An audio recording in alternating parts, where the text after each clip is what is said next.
Hello, viewers. Welcome to our new series, Business Talk with Tag TV. I'm your host, Sparsh Sharma. I am an executive director and a full time agency owner in the financial services industry.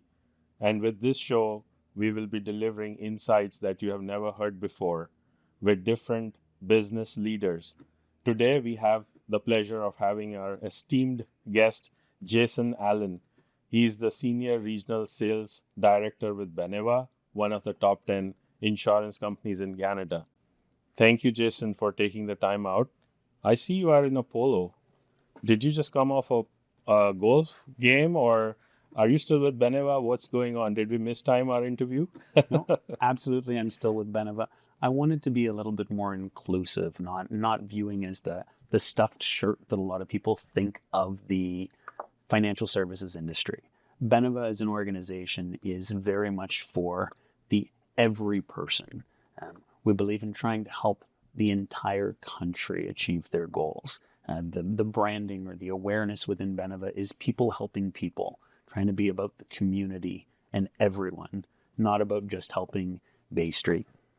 Nice segue into why our viewers need to know more about Beneva. And also, please do tell us a little bit more about yourself and your rich experience. Fantastic. Thank you, Sparsh. I guess I'm a second generation insurance individual. I followed my mother into the industry. It was an interesting transition. I've been in the business 25 years now myself. I got licensed in 1998. I wanted to try and help people understand insurance, watching families be completely changed by receiving a check when they didn't know one was coming, going from poverty to a wonderful, positive scenario. And insurance isn't about replacing the individual. It's strictly about replacing the financial security that individual provided to the family. And in my role here and throughout, I've been a director with a few different insurance companies. I've been a director managing three of Canada's largest managing general agencies. I sold the largest universal life policy ever sold in Canada back in 2000. Larger ones have been sold since, but at the time it was the largest one ever sold. But it's not about trying to help the large cases. That same year I sold a $6 a month premium for $100,000 a term because that's what the client required. You know, the reality is our business is all about helping people in their time of need with their needs. And my role here at Beneva allows me to assist a number of brokers or advisors so that I can try and help them enhance their knowledge base so we can help more of the public in Canada. And you're right. You're absolutely right. I have seen how much invaluable insights you brought on to my business, to my teammates, and to our clients with your knowledge. So thank you. Amazing job. And who better than you to launch this series with? How is Beneva able to offer such low price premiums for most age groups across different products and still be able to offer the extreme disability benefit? Well, that's a loaded question. There's a lot of things in there. Let me unpack it into a few pieces. Beneva is Canada's largest mutual insurer, which means we are owned by and exist for the benefit of our clients. So one of the key things in offering lower pricing or better value is really where we came to be. We are Canada's largest mutual insurer. We're actually the 38th largest mutual insurer on the planet. So not just in the Canadian market, but we're large on a global scale. We were the joining or the coming together of La Capitale and SSQ, which were Canada's number one and number two largest mutual insurers to join who we became. The advantage of being mutual is we don't have stockholders or shareholders that we're trying to distribute money back to on an ongoing basis. So we're typically looking for a smaller return on investment. Your average stock company will be looking for 18+% ROI, whereas we're looking for kind of a 10 to 12. So if we're only looking to make 2/3 of the profit of our competitors, we can afford to do so at a lower price. But it's not all about price. You mentioned that we're keen on trying to offer a very low price or we're a very competitive price. At Beneva, our goal is not to be the lowest price. It's to be the best in value. And I try to link that together with the name or the term of saying Beneva is where our name comes together is benevolence, is what the Bena is from. Mm-hmm. So doing good for the community and for the people. Yeah. And to va, which in French or Italian or any of those languages is going forward. Okay. So the real root of Beneva as an organization is going forward in a positive way for the people or the community. Interesting. So we're trying to provide added value in our products. And I think the easiest way to remember that name is we have exceptional benefits and provide great value. Helps you I remember like the that. pronunciation. Yes, absolutely. I'm going to use that one. The other question that we get on the field often is, okay, if there's this extreme disability benefit, have there been any claims on the EDB side? Do you remember or recollect, or would you be able to share some unique cases where these kind of claims got paid out? And what was the client's situation? Absolutely. I remember there was one case in Northern Ontario a couple of years back. It was an advisor I worked with that sold the case, which is why I'm a little more familiar with it. I didn't meet with the client. I'm not involved in claims, and I can't give specific details, so I'll be a little bit generic. But it was a circumstance where the individual purchased the product. They purchased a $400,000 term policy to try and help their family. This individual was a young fellow in his mid-30s. Never assumed he would need the extreme disability benefit, but it was a complementary benefit, so why not include it, was the advisor's perspective. Yeah. A wonderful idea. Unfortunately, this fellow was actually in his kitchen changing a light bulb, standing on a chair, lost his balance on the chair, fell, hit his head on the countertop. Gosh. And had brain damage that resulted in the inability to do some of the activities of daily living. We paid out 50% of the face amount, $200,000 to the family to be able to make modifications to the home to try and help that family. Wow. These are the kinds of things that those little product features and values inside a product, nobody wants to have them. Right. But you'd like them to be there just in case. On the field, I've also done a lot of comparisons of your universal life products and how they stack up against the competitors. And this theme is coming out again and again, that the cash values in a Beneva UL or universal life policy is always going to be better than the competition for most age groups that at least I have seen. So tell us a little bit more about that. It's wonderful words that we like to hear.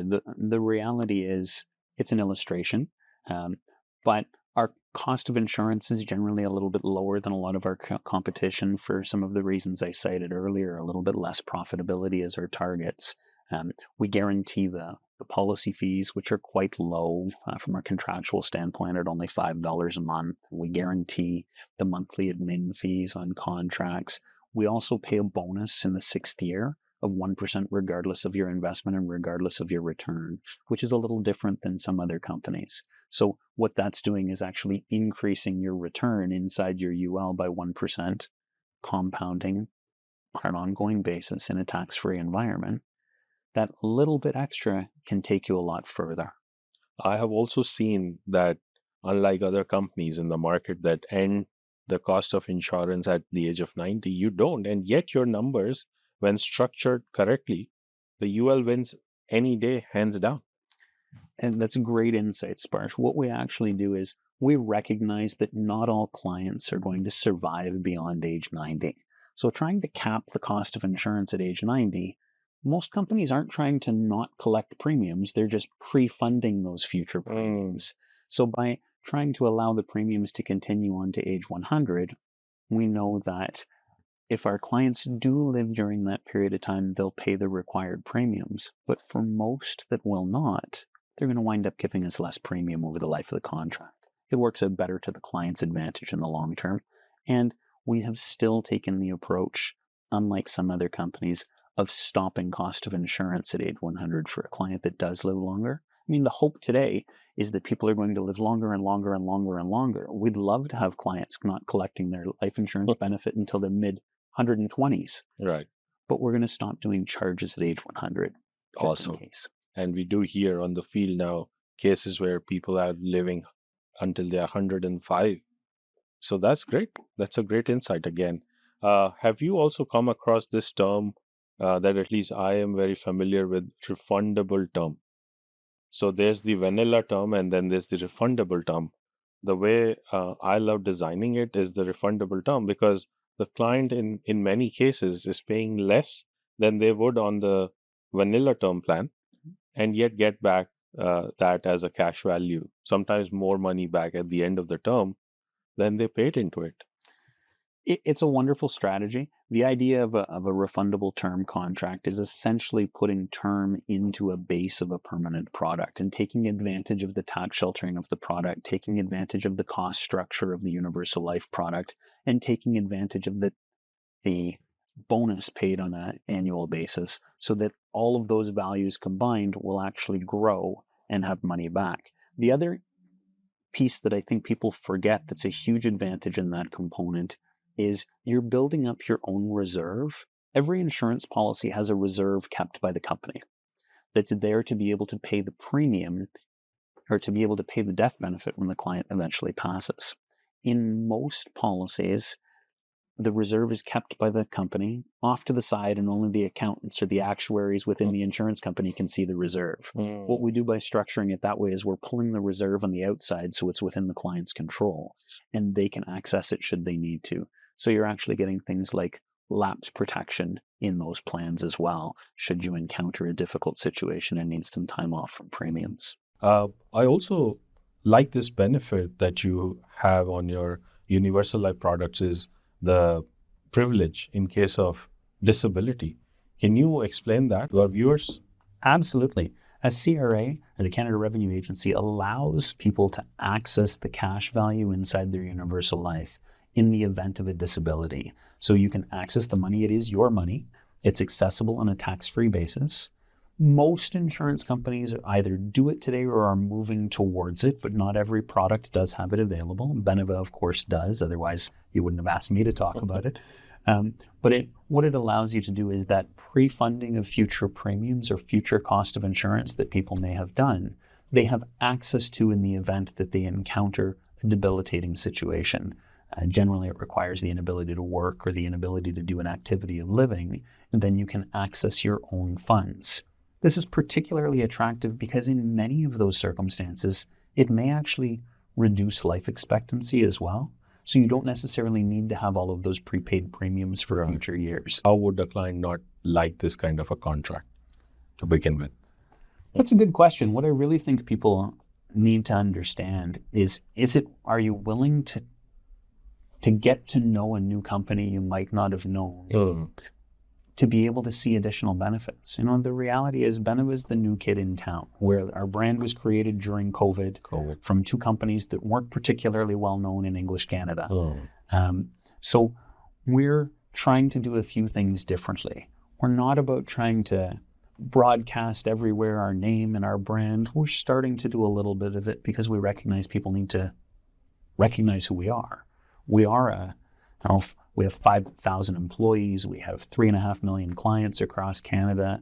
We're at about 25 billion in assets. Right. We're not a small company by any stretch of the imagination. We're not about trying to tell everybody who we are. We're about offering a better solution so that people want to find out who we are. And people like yourself learn about the advantages and promote it directly to your clients. In today's marketplace particularly, the reality is money isn't going as far as everyone would like it to. You know, gas is more expensive. Right. Homes are more expensive. Rent is more expensive. Food is more expensive. And we're talking about inflation. What we'd really like to highlight is for the same premium you're paying somewhere else, how would you like to get more? Right. Rather than what you feel like you're getting everywhere else. Is I'm getting less than what I'm paying for, what I paid for last year. Right. We're trying to offer more for the same dollar. Talking about money. So we also have, you mentioned home prices going up. We do have a lot of these real estate investors that are now worried about the landlord-tenant issues, especially in Ontario. And they do have money lying around to invest in a policy instead. Or if we told them about this option, they could essentially be breaking even faster or sooner than they would break even in today's rate environment with a mortgage. So when this kind of a policy is designed and there is that leveraging aspect of it, the cash value can be leveraged to start paying them a certain part of it every month or every year. What kind of lending solutions does Beneva have for that? Generally, what people need to realize is the lending solution shouldn't come directly from the institution. At Beneva, we do offer policy loans against all of our products, which is what we can guarantee. Okay. However, it's generally more tax efficient for a client to borrow from a third party so it doesn't trigger a disposition or a tax position. Okay. Third party lenders do exist. There's a number of them out there. Duca is one that has worked with us in the past and is generally the one most carriers are using. National Bank recognizes us as well as two that I know that we have worked with. Do we actively promote leverage strategies? It's generally something for higher net worth clients or people who are trying to become higher net worth clients. There are some risks associated with leverage at any time. Having said that, it's a very common strategy we're happy to facilitate.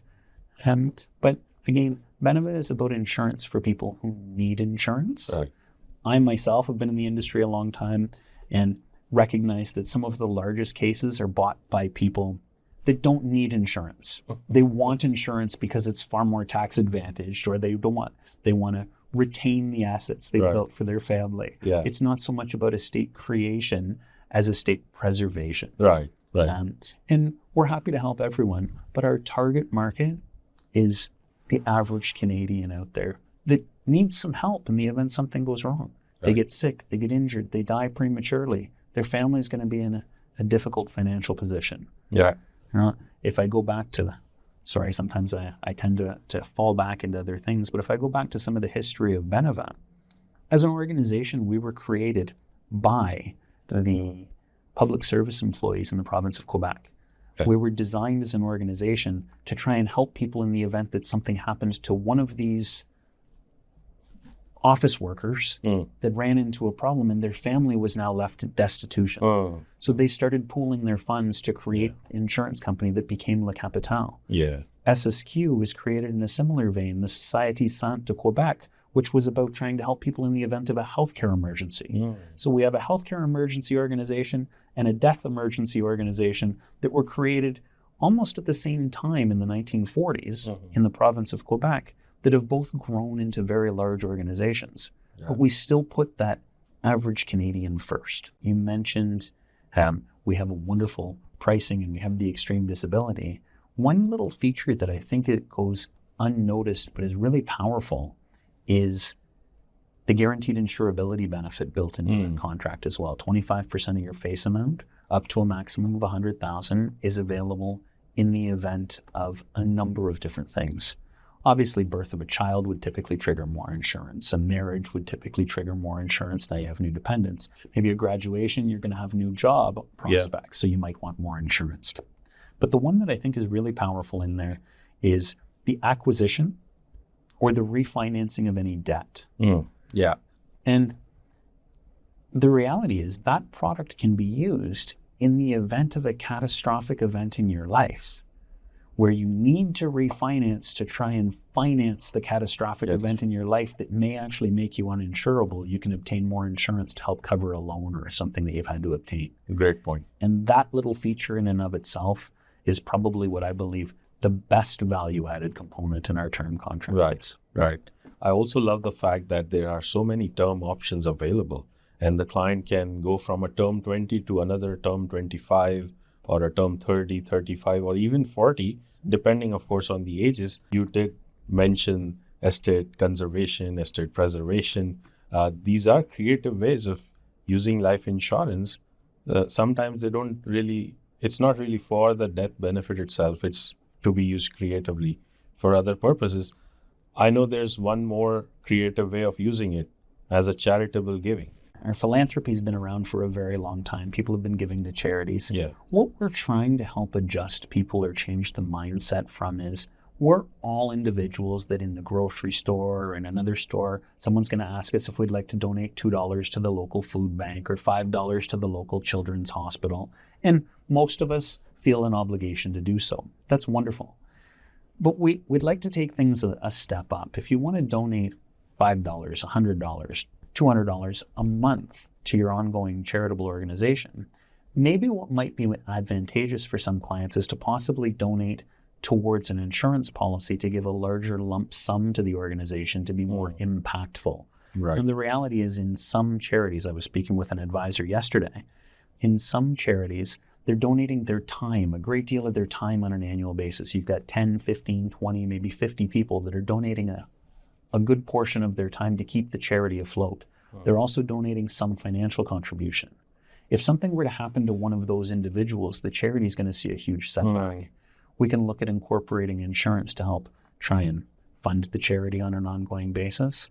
But even more so, what people are doing on a regular basis, and we're training advisors on this through a program, is trying to showcase to people that you can reduce your tax burden by donating to charity. And the reality is taxes are necessary. The law say we have to leave taxes, and I really wish I remembered who to give credit to, because I've seen this one a few times.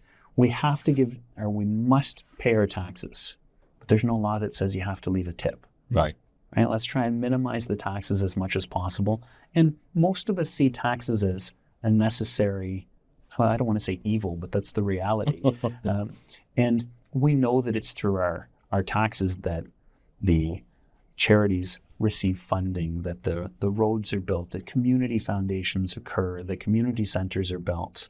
Well, what if you could donate directly to your local community center rather than having it flow through the tax organization? This is absolutely something possible. Right. And if you were to make the donation directly to the charity, whether it be through life insurance or through your will and have insurance replace those assets to your family, then you're doing good in your community, you're leaving a legacy in your community, you're reducing the tax bill, and therefore making your family whole in the assets you've accumulated during your lifetime. Right.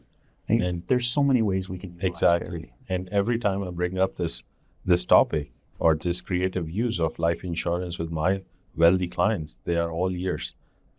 Most of the times they haven't heard this before, and it really piques their interest. So great timing with our interview. Absolutely. One last comment on that. Sorry, Sparsh. Sure. I think one that I really like to say is we know that we would like to leave most of our assets to particular members of our family. What a lot of clients don't realize is they're leaving a very large portion of their assets to the government. And with the recent tax changes just a couple of weeks ago, we're leaving a third more taxes to the government than we ever used to. So now it's a great time to try and introduce alternatives, to try and talk about what options exist, to try and ensure that your funds are being distributed the way you would like them to be, that your legacy is actually left, and that you're taking control of your financial legacy. Yeah. Now, we spend a lot of time at work. We spend a lot of time away from our families building that estate, building that value, building that financial security. And in some circumstances, the people that have spent all of their time building the financial security don't get to make up the time with their family. We'd like to ensure that at least the family reaps all of the rewards of the sacrifices that individual has made. That's so true. Fair point. Absolutely. And one of the easiest ways to do is through some type of insurance. Thank you for adding that. I also would like to draw our viewers' attention to the critical illness side of things, how important critical illness is, and where Beneva stand from the point of view of the policy wording being so liberal, especially when it comes to cancer. It's fantastic acknowledgement. So one of the things that's been an advantage and a disadvantage on our product is Beneva recently went through the merger starting in 2020. And Le Capital and SSQ were two of the last three companies in the industry that still retained the policy wording from the late 2000s, just before 2010. The CLHIA, the Canada Life and Health Insurance Association, has actually been structuring and changing the definitions to try and have companies conform to the same definition over time. And they came out with a 2013 definition and a 2018 definition. And what's happened is as companies have made changes to their products, typically after those dates, they've adopted the new definitions. Right. Le Capital and SSQ had other concerns. We were looking at trying to penetrate new markets. We were looking at trying to grow in other areas. We were trying to launch the investment accounts. We were trying to go through a merger.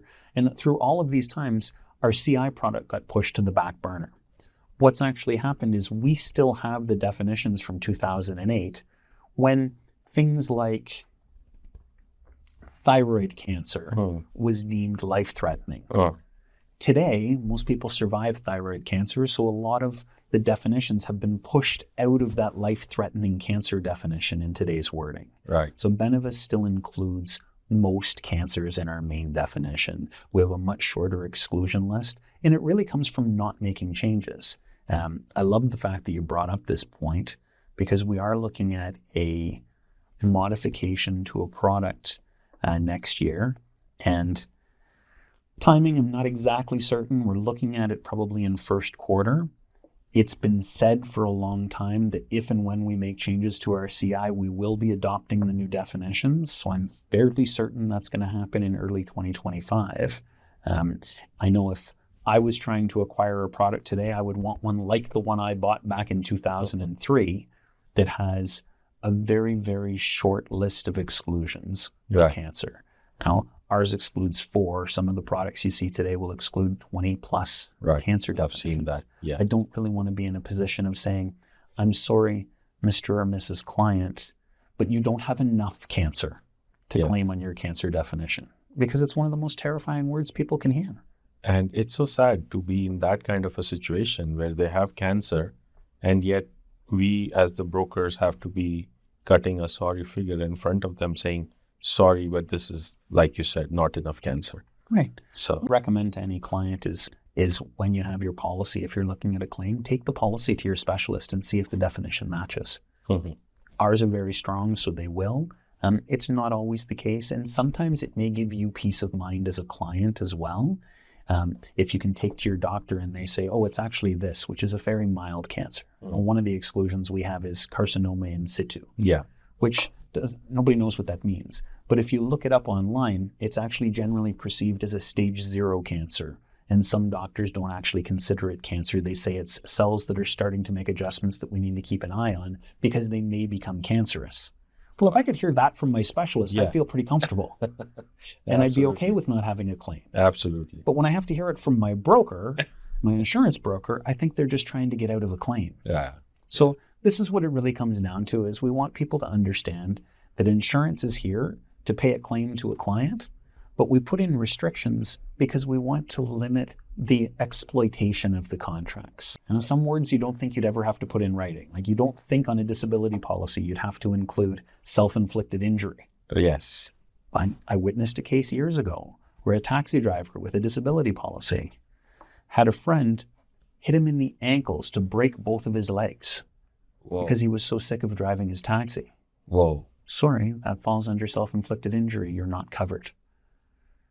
These are the reason that some of those wordings are in there, to try and protect people from themselves. It's not about trying to protect the company. It's about trying to protect people from doing silly things. Also wanted to discuss when we design Beneva's policies for juveniles, there's that added critical illness benefit that I don't think anyone else in the market offers.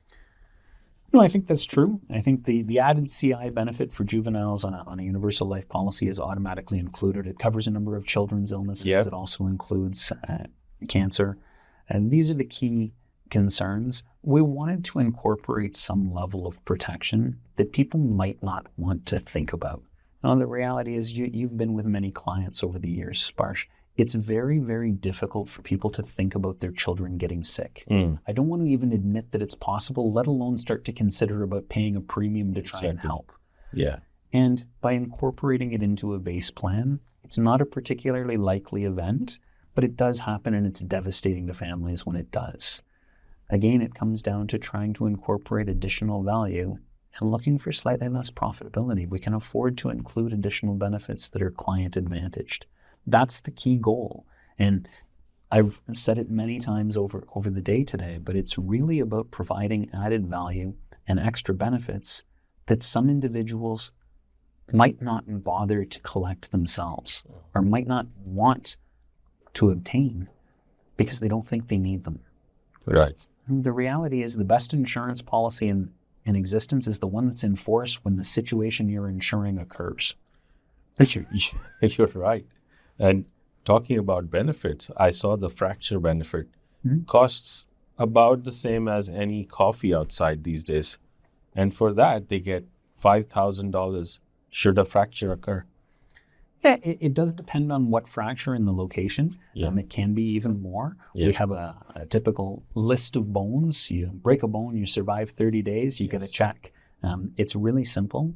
We like to try and compensate for little things. Like you're going to spend the day. It's not really an emergency, but it's something that needs to be dealt with fairly quickly. So you're likely to spend the day at the hospital. We'd Yeah. like to at least compensate you for your day off work. Right? Little minor things as an added rider. The other thing that people don't realize about a child policy is the parents can give that policy to the child at any time without any taxable disposition. So the parents can retain control of it. So the child doesn't, at 19 or 20, decide they want to take out all of the money and go buy who knows what. I want to buy a new car. Yeah. The parents still can maintain control. They can set it up with the child as a contingent owner in the event of their death, and or they can include or transfer it to the child at any time at their choice.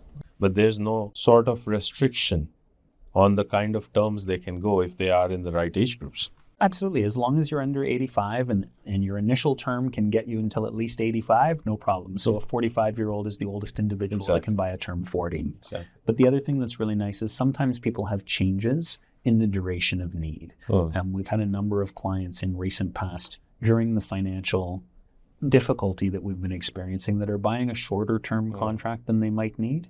And maybe they're looking at a 10 or a 15 or a 20-year term, even though they believe they have a 30 or 35-year need, to try and guarantee their insurability, and are planning to take advantage of the term exchange program, where you can exchange for any longer duration term anywhere between the first and fifth policy anniversary. Yeah. There's a lot of added bells and whistles built into contracts, and it's all about trying to ensure that our advisors are aware of how to utilize them so that clients can get full advantage. Another key element that I'd like to point out, because we are here, when it comes to term insurance, which is generally the insurance you need. People buy term insurance because they need insurance to protect their family. It's inexpensive. It's for a set period of time. You can buy a lot of it for a very small cost. People buy permanent insurance is generally the insurance you want. Yeah. Right? So I want insurance. It's going to be permanent because I want it to be there when I need it. The term insurance I don't really want. I don't plan to collect on it, but I have a lot of obligations today. Yeah. One of the things to really include in that term insurance is the conversion wording. Many companies today have actually adjusted their wording so that they can dictate what terms you can convert under. And I'd caution, if any other advisors are watching or for clients watching, double check on the policies you're acquiring that your term conversion allows conversion to any product offered by the company at the time, Right. not by some small select option or a limited option of choices. Yeah. Because generally, you don't believe you're going to need insurance in the future. And then as you build up assets, you realize that you'd really like some permanent insurance. Right. Unfortunately, by the time we realize we'd like permanent insurance, sometimes we've had health issues and we can't obtain it. So true. So that term really needs to be convertible to be able to change with you. But I'm pretty sure that we still missed out a couple of points because Beneva's contract is so good. Do you have any final message? I think the key thing that people really need to know is insurance is perceived as a dirty word, but it wasn't designed that way. Insurance was designed by people trying to help one another. It's if I can pay a very small component or pennies on the dollar for something I most likely won't need, but just in case my family is not devastated. That's what insurance is about. Whether it's life insurance, critical illness, disability insurance, health and dental plans, group insurance, they're all designed with the same mindset or the same thought in mind. And advisors are generally trying to help clients avoid unpayable expenses. And we want to ensure that you can not focus on the negatives. It's let's spend a few minutes to look at this potential negative so we can never have to worry about it again. Yeah. And we can focus on being positive and enjoying the time with our loved ones. Yeah. So many great insights and points to take home today for our viewers. And thank you so much again, Jason, for taking time out today to meet with us.